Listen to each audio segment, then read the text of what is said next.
Hello and welcome to the second episode of Video Editing Crash Training on Premiere Pro. Let's roll the intro.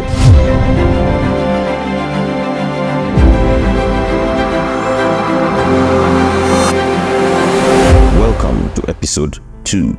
In this episode, we'll be importing media files and we will learn how to use them in the sequence. So let's dive into the software. I have Adobe Premiere Pro opened here. I intentionally didn't continue from where I stopped so that you can see that in this recent page we have episode 1 which we created in our last lesson. You can see it, episode 1. We don't need to come and click on new or go to file, new and project any longer. We can just come and open episode 1. If it is not here, you can still go ahead and click on open. Let me click on it. Open. Navigate to where, look at it, we have episode 1 here. Click on it. I'll close this. Let's go back. If you don't have open here, you can still come this way, file, open project, and you can see it still brings us to the same place. So let me go back and click on it from here. Alright, we are in Adobe Premiere Pro interface right now. As you can see, we are in the Adobe Premiere Pro interface.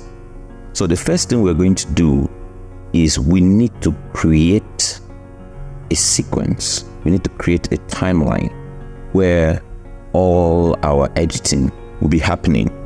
In our previous class, I told you that this is our sequence group. This is where all our sequences would be. So let's create a sequence. Let's create a timeline. First of all, come to our input group here. This is where all your files, everything we'll be working with, including the sequence. This is where it has to be before you can interact with it here, here, and here. So let us create a sequence. To create a sequence, go to File, New. Instead of Project, this time around we're creating Sequence. So we have some presets here. As you can see, we have some presets you can make use of. And for the purpose of this crash training, we'll just make use of one of the presets here. So let's go to AVC HD 1080p and select this sequence. But before you click on OK, now this is where the description of the whole sequence is. If you select another one, you can see that the description here changes. You select another one, the description changes. We won't go deep to explain all of these parameters, but for this training, like I said, we'll be making use of AVC HD 1080p 24. So we come here, as you can see, this is where you rename your sequence. We'll name this episode 2. Yes, so we'll name this episode 2 and then we'll click OK. As you can see in this project panel, we have episode 2. This is the input here, and this is what we have inside this episode. Now this is what we created here. It is in our input group, but going into it, like you double click it, you can see that I just double tap and immediately the blue highlight changed to our sequences. Let's go back here. If I double click, okay, let me close this. This is what we had. Then when we created this episode, automatically it opened up here. But then right now I already closed it. We don't have any sequences here. If you double tap, can you see what happened? Now can you see what happened here too? I'll close this again. This is empty. I double tap and you see we have a sequence here and we have an output screen. Do you see that? Now this is our timeline. In our sequence we have timelines. Each of this line here As you can see, we have another one here, we have another one here. You come down, we have another one here, as you can see, another one. Now you can see we have some little graduations here, just some little lines like a ruler. Now that is our time. Across time, from the beginning we have 0 time, and as we keep on going we have 1 second, 2 seconds, 3 seconds, 4 seconds, 5 seconds, and so on. So this is our timeline. In our timeline we have our audio timelines and our video timelines. From this point here, from this point upwards is our video timelines, and from this point downwards is our audio timeline. I'll take that again. From this point upwards is our audio timeline, is our video timeline, sorry, and from this point downwards is our audio timelines. You can also know this by the labelings here. You can see we have V1, V2, V3. So down here we have A1, A2, A3, A4. That's audio 1 line, audio 2 line, audio 3 line, audio 4 line. We have our video 1 line, video 2 line, video 3 line. So from this point upwards is our video lines, and from this point downwards is our audio lines. I hope you're following up. So at this point, let's bring in media files. So bring in our media files. So first of all, click on this. This is our input group here, and we have to be on our project panel because this is where all our media files will be coming into. So go to File, Import. This is the media files we'll be making use of in this training. So you can just select one and click on Open, and we have our media file here. Now let me try something else. If you click on File, Import, you can select one, click on Command or Control and highlight more. So you can import more than one file at a time. As you can see, you can also just click and drag. That's left click and drag, and you highlight as many files as you want. In this case, I don't want to bring in every single file, so I will just click from this point. I'll just highlight these ones here, and we click on Open. As you can see, we have all our files here. You can see them. We have all our files here, all the files we imported. For us to now work with these files and edit these files, you just drag it into the timeline. You can see when I click and drag it into this timeline, it's asking, this clip does not match the sequence settings. Change sequence to match this clip's settings. Now, do I want to change this sequence? We did some settings for our sequence. Now, the video file we have has different properties from the settings we did here. Now, if you know what you are doing, then you keep existing settings. But when you're not sure if your sequence settings is good or not, you click on Change Sequence Settings. But my advice would be for you to keep your sequence settings all the time. You can see even Premiere Pro, Adobe themselves, they highlighted this in blue. As you can see, this one seems insignificant. You can see this is highlighted in blue to tell you this is what is advised for you to do. But when you're not sure, why not go ahead and change it? But for us now, we'll be keeping our sequence settings, and voila, there we have it. This is episode 1 here. As you can see, welcome to this video editing crash training on Premiere Pro, brought to you by Creative Hooligans. In these 5 episodes, now you see that as I play through this timeline, wherever our playhead is here, you see that wherever our playhead is, you see the result in our output. Now, I believe what we learned in episode 1 is making a whole lot of sense now.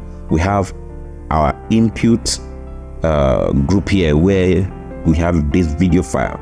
Now, this video file on its own, if I scroll through, you can see that we're having movement here, but then it doesn't really mean anything until we drag it into our sequence.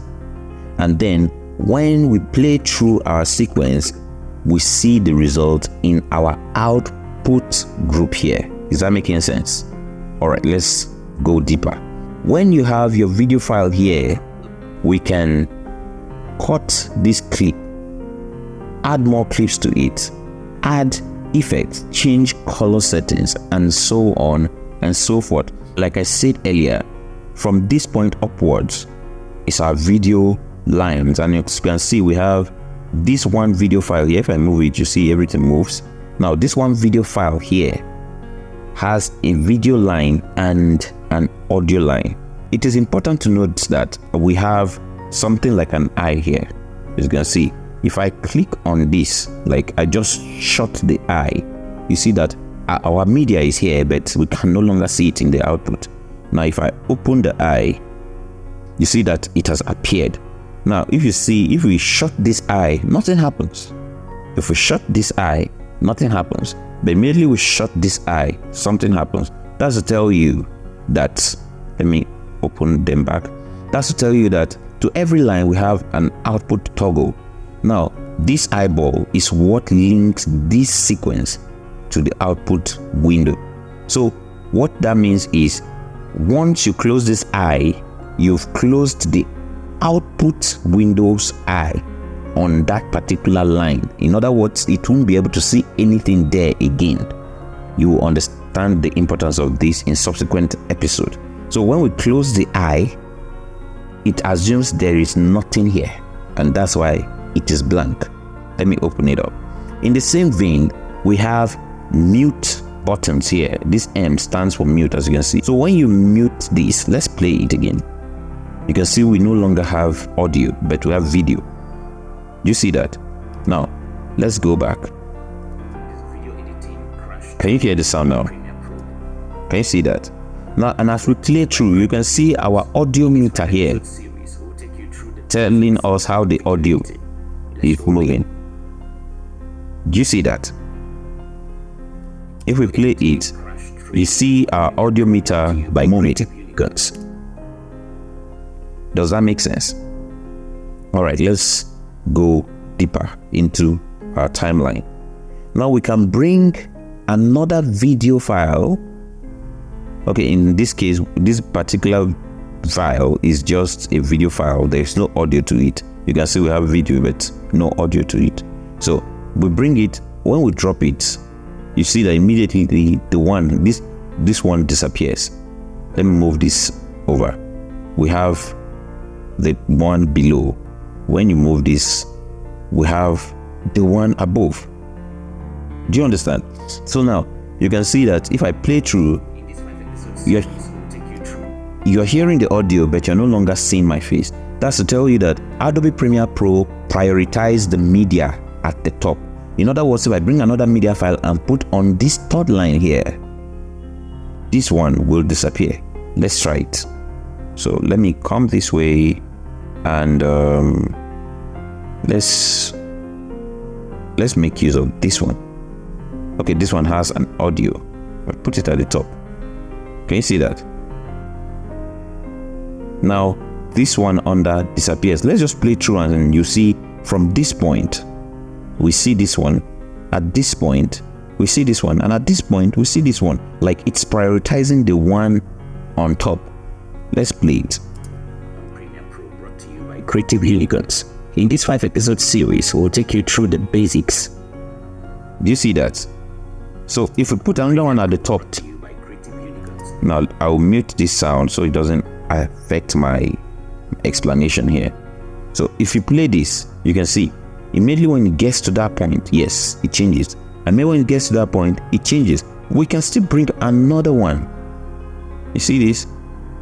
And drop at the top there. And immediately when it gets there, it will change. You can see that. Change, changes, it changes. And so on. We can keep on adding. This is unlimited. You can keep on just drag, push it up, and bring another one. Drop it there.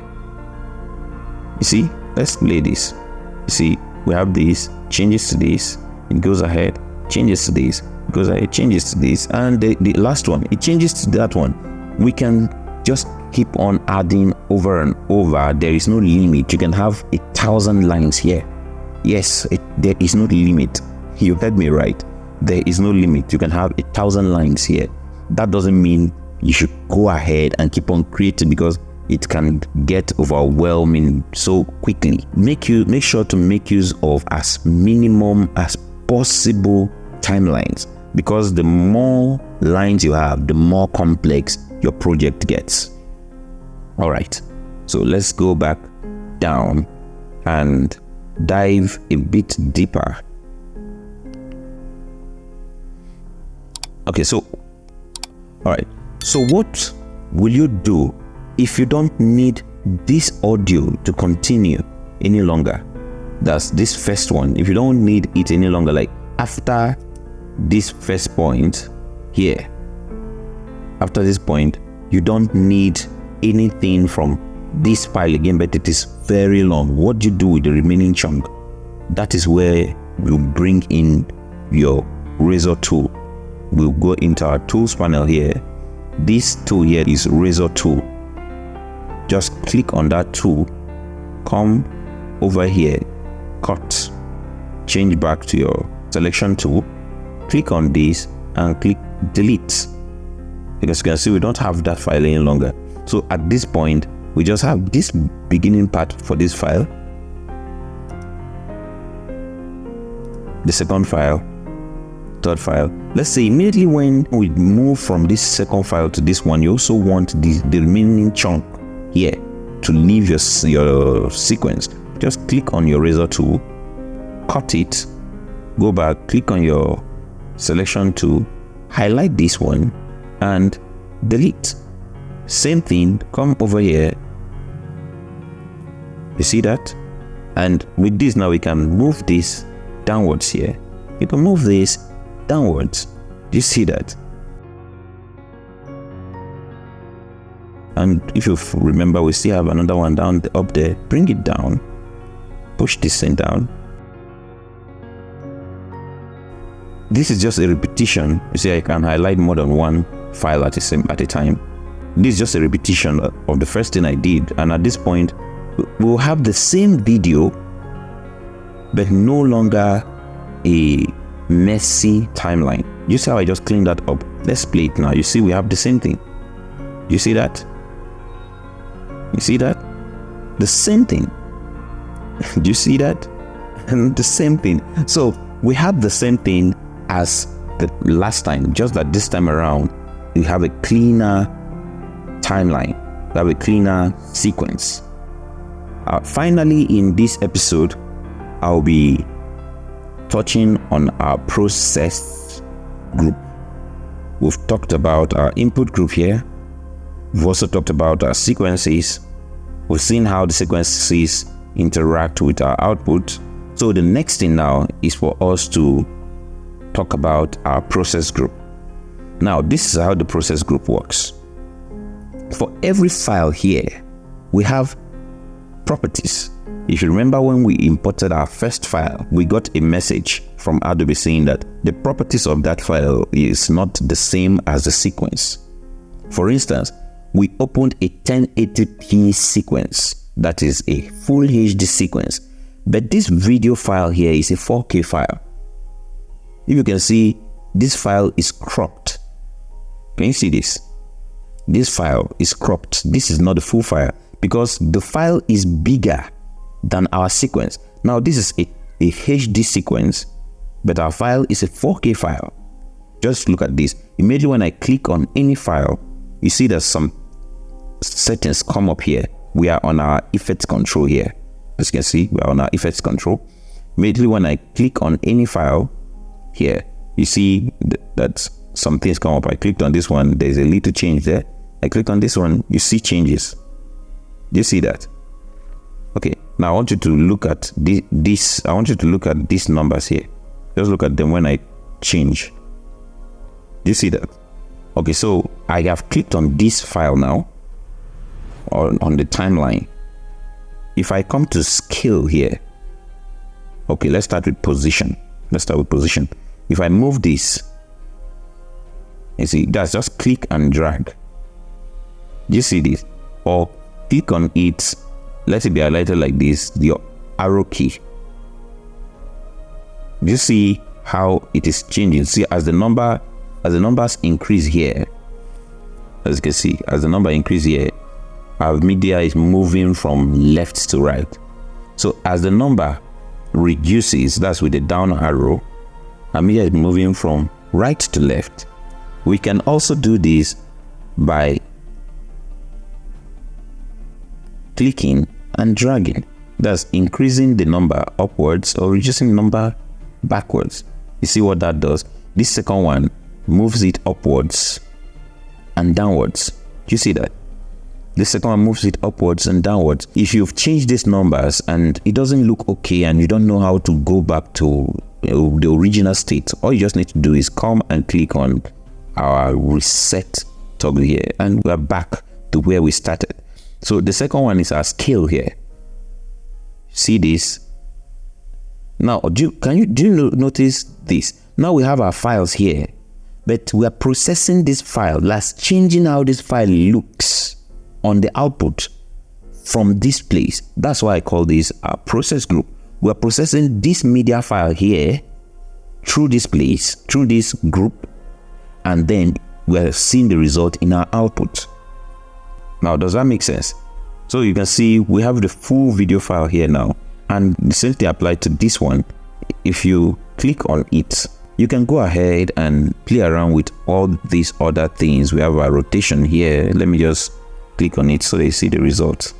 You see how we are able to rotate just by dragging, changing the number. Just click and drag, and at the end of the day, you want to return it to its original state. Toggle. You see that? The same thing applies to this one. These are anchor points, which works like a position.